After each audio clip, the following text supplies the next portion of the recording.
Hola amigos, ¿cómo estáis? La OTAN ya ha llegado al esperpento. Hoy se espera la conversación entre Donald Trump y Putin. Pero, ¿para qué? ¿Qué tiene Trump que ofrecerle a Putin? ¿Solo mentiras? Posiblemente nada que Putin no se pueda tomar por su cuenta. Basta ya de cuento de los cuentistas de la OTAN, unos frikis que no hacen más que reuniones clandestinas a espaldas de sus pueblos, donde solo se trata de cómo salvar sus culos. La fotografía más ajustada a la realidad que han dado de la OTAN ha sido lo que ha dicho Scott Ritter, que ha dicho que Rusia se encamina hacia la victoria porque Putin le está pateando el trasero a Ucrania y a la OTAN juntos. Desde luego yo me pregunto si en la OTAN habrá alguien que ponga en duda eso. Ayer los estonios y los finlandeses se llevaron un susto bueno, cuando Rusia detuvo un barco procedente de Estonia que navegaba por aguas territoriales rusas. Verás tú qué gracia le va a hacer a los estonios si pierden el comercio por culpa de hacerse los valientes ante la OTAN queriendo secuestrar un barco ruso en aguas internacionales. ¡Qué patéticos!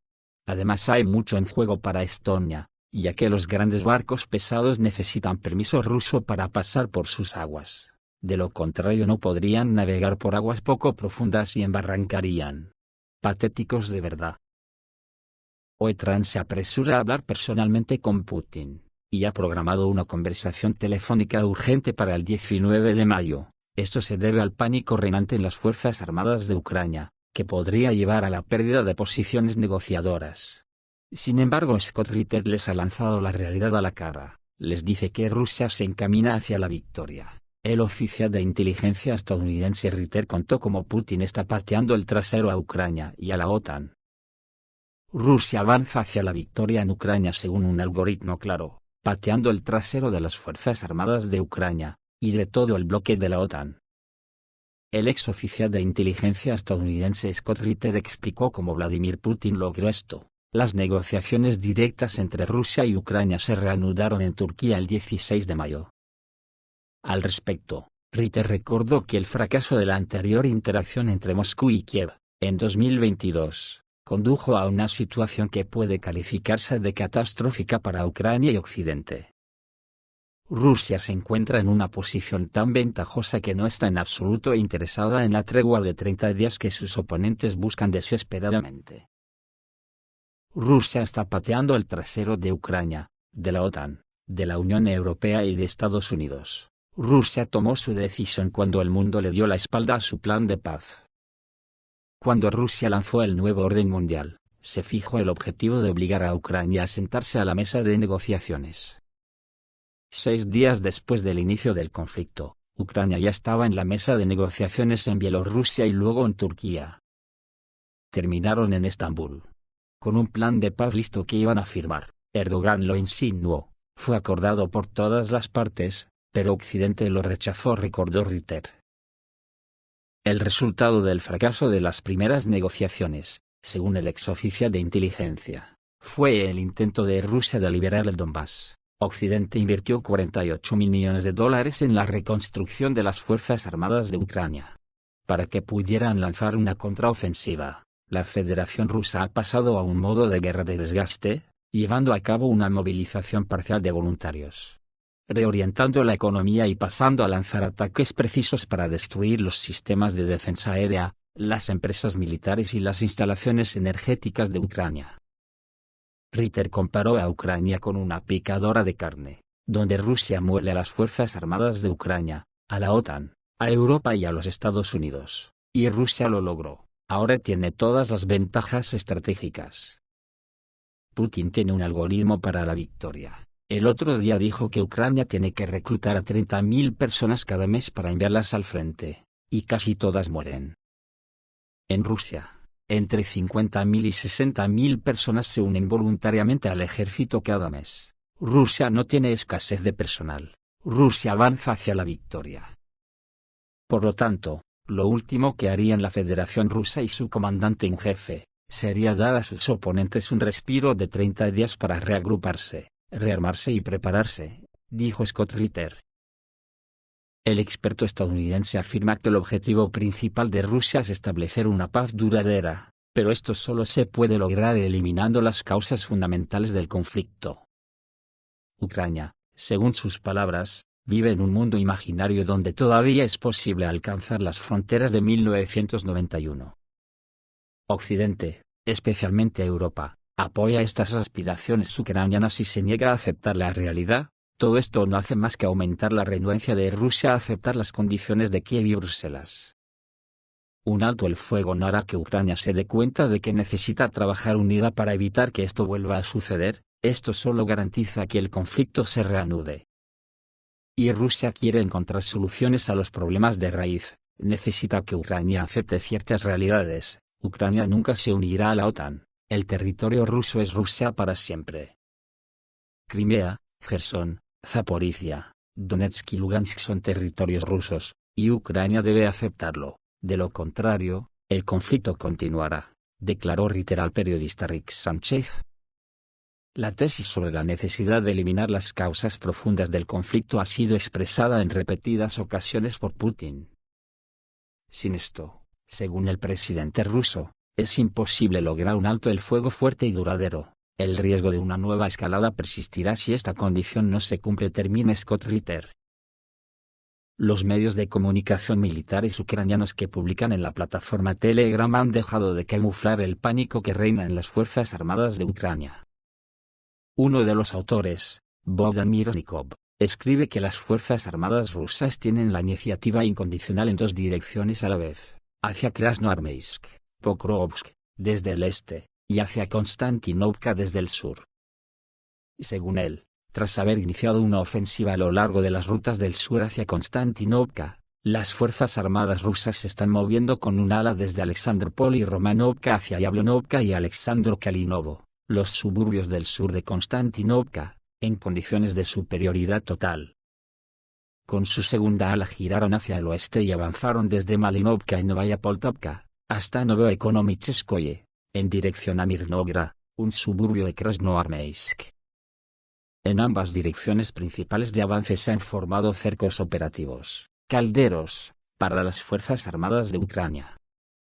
Además, según él, los combatientes rusos atravesaron Zezinsk, Toretsk, hasta Konstantinovka por ferrocarril, y esto es una repetición de Ocheretino.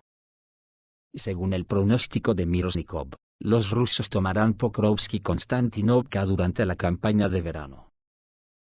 Además, ayer Rusia lanzó el mayor ataque con drones desde que empezó la guerra. Los geranios atacaron el aeródromo de Basilkov, en la zona de Kiev, donde estaban estacionados los F-16 ucranianos que la OTAN le entregó. En la noche del 17 al 18 de mayo de 2025, la región de Kiev, en Ucrania, fue objeto de un ataque masivo con vehículos aéreos no tripulados, que se convirtió en uno de los más grandes de todo el conflicto.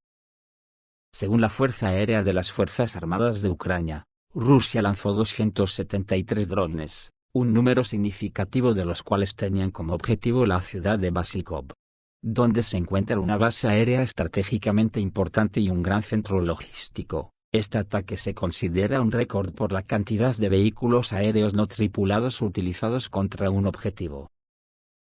Según el comunicado oficial de las Fuerzas Armadas de Ucrania, las Fuerzas de Defensa Aérea ucranianas derribaron 88 drones de ataque. El golpe principal cayó sobre Basilkov, situado a 40 kilómetros al sur de Kiev.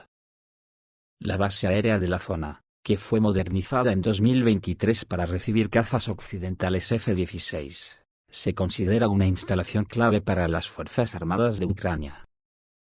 El centro logístico que suministra armamento a las tropas también se convirtió en un objetivo prioritario. El ataque comenzó alrededor de las 21 horas. Grupos de drones lanzados desde Crimea, el territorio de Krasnodar y las regiones fronterizas de Belgorod y Kursk entraron en el espacio aéreo ucraniano. Según las Fuerzas Armadas de Ucrania, los drones se movían en varias oleadas, utilizando trayectorias de baja altitud para dificultar la interceptación. En Basilkov, la alarma antiaérea duró más de 7 horas y los residentes locales informaron de fuertes explosiones y una intensa actividad de defensa aérea.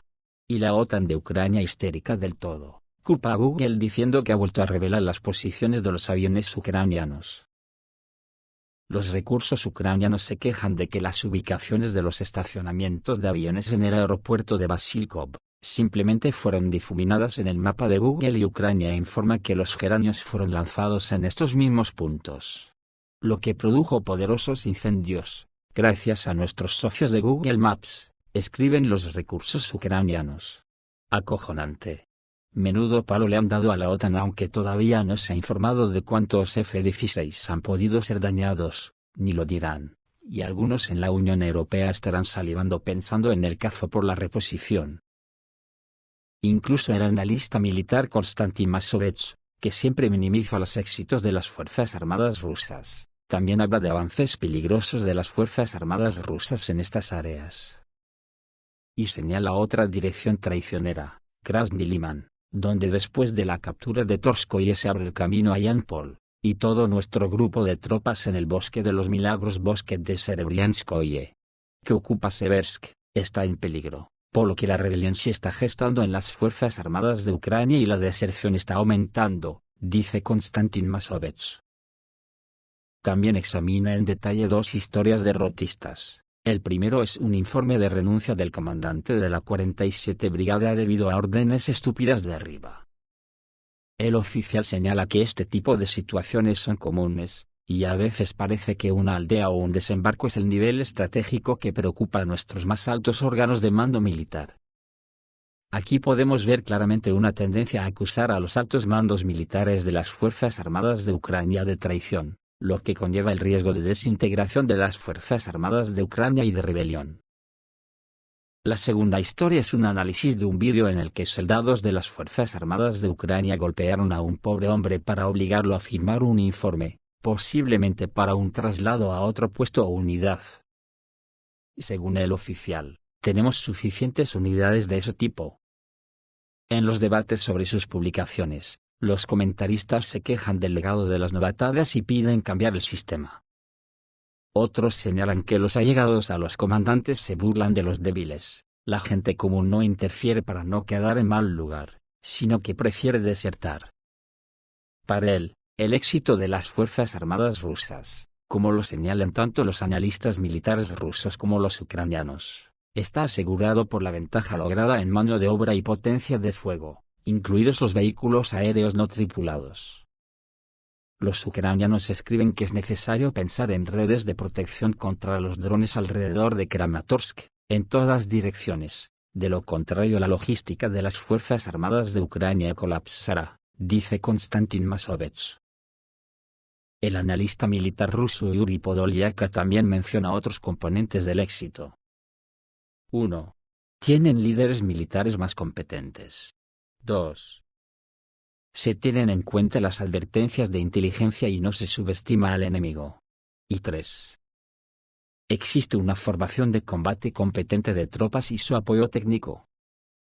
Podolyak menciona otra victoria estratégica, la liberación de Bogatyr, que garantiza una amplia ofensiva hacia la frontera de la República Popular de Donetsk con la región de Dnepropetrovsk. De esta manera, la Federación Rusa ocupa una posición fuerte en las negociaciones con Estados Unidos, porque está cerca de lograr la liberación completa de la República Popular de Donetsk, con acceso a la región de Dnepropetrovsk. Estados Unidos no tiene nada que responder militarmente si no quiere una escalada, y, en el plano económico, sus palancas de influencia también se han agotado. Es por eso que el presidente de Estados Unidos, Donald Trump, se apresura a organizar un alto el fuego, con la esperanza de darle a las Fuerzas Armadas de Ucrania la oportunidad de entrar en razón. Pero incluso si el presidente ruso, Vladimir Putin, decide hacerlo por razones políticas, no es en absoluto un hecho que será una decisión larga, y que Kiev y los patrocinadores lograrán sus objetivos y Rusia no se hará más fuerte durante ese tiempo. En cuanto a lo del barco retenido por Rusia por navegar por sus aguas, hay que decir que el petrolero detenido Grinalmire, que navegaba bajo bandera liberiana, partió del puerto estonio de Sillamäe, situado cerca de la frontera con la región de Leningrado. El barco pertenecía a una compañía griega y seguía una ruta aprobada en virtud de un acuerdo trilateral entre Rusia, Estonia y Finlandia. Según la parte estonia, esta ruta fue elegida por razones de seguridad. Según la Administración de Transporte de Estonia, Este tipo de incidentes no se han producido antes y la detención del Green Admire supone la primera vez que Rusia detiene un barco que sale de un puerto de Estonia. El incidente ocurrió apenas 4 días después de otro suceso de alto perfil en la región. El martes, la Armada de Estonia intentó detener el petrolero Jaguar. Según el jefe del Estado Mayor de las Fuerzas de Defensa de Estonia, el general Baurkarus, la tripulación del barco ignoró la orden de detenerse. La situación empeoró cuando apareció en el cielo un avión de combate ruso Su-35 que, según el ejército estonio, escoltó al petrolero hasta el puerto ruso de Primorsk. A medida que aumenta la presión sobre el transporte marítimo ruso debido a las sanciones, el mar Báltico se está convirtiendo cada vez más en escenario de incidentes que involucran a barcos que transportan petróleo y otros cargamentos en interés de Rusia. Los observadores internacionales han informado que en los últimos meses ha habido un aumento en el número de paradas e inspecciones de buques, que se cree que forman parte de la llamada flota en la sombra de Rusia, una red de buques desplegados para eludir las sanciones occidentales. Bueno, pueden hacerlo cuando quieran, pero a Rusia ya se le inflaron sus partes nobles, y obrará en consecuencia. El 18 de mayo ocurrió algo que no ocurría desde hacía muchos años. Según informó Narva News, citando datos del sistema automático de identificación, las fuerzas fronterizas rusas detuvieron al petrolero Green Admire, bajo bandera liberiana, que partió del puerto estonio de Sillamäe, con destino a Rotterdam. Y ahora todo el mundo se pregunta ¿qué es esto? ¿Una respuesta al reciente secuestro pirata del petrolero Jaguar, o una señal enviada por Rusia? Después de todo, este juego lo pueden jugar más de un jugador. El petrolero Green Admire se encontraba en ruta de tránsito a través de aguas territoriales rusas, pero fue detenido en un área aproximadamente a 5 millas náuticas de la frontera con Estonia. Este corredor a través de aguas rusas, acordado entre Estonia, Rusia y Finlandia, se ha utilizado tradicionalmente para evitar bancos de arena y permitir el paso más seguro de grandes petroleros porque Rusia lo toleraba como buen vecino. Y ahora tanto Estonia como Finlandia tienen un marrón, porque si no navegan por aguas rusas, los petroleros y buques grandes pueden encallar por la poca profundidad de algunos bancos de arena. Y a Finlandia además se le junta que ya empieza a sentir en el cogote el aliento del oso siberiano, porque Rusia refuerza su presencia militar en la frontera con Finlandia.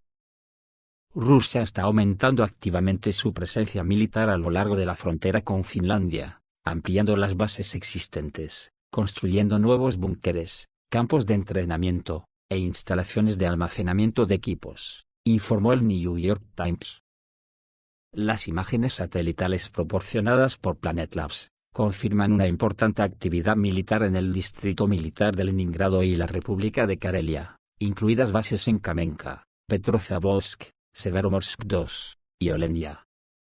Estas acciones, que comenzaron después de que Finlandia se uniera a la OTAN en abril de 2023, han generado preocupación dentro de la alianza, que las ve como una preparación para una posible confrontación. Menudo miedo sentirá Rusia porque la OTAN esté preocupada.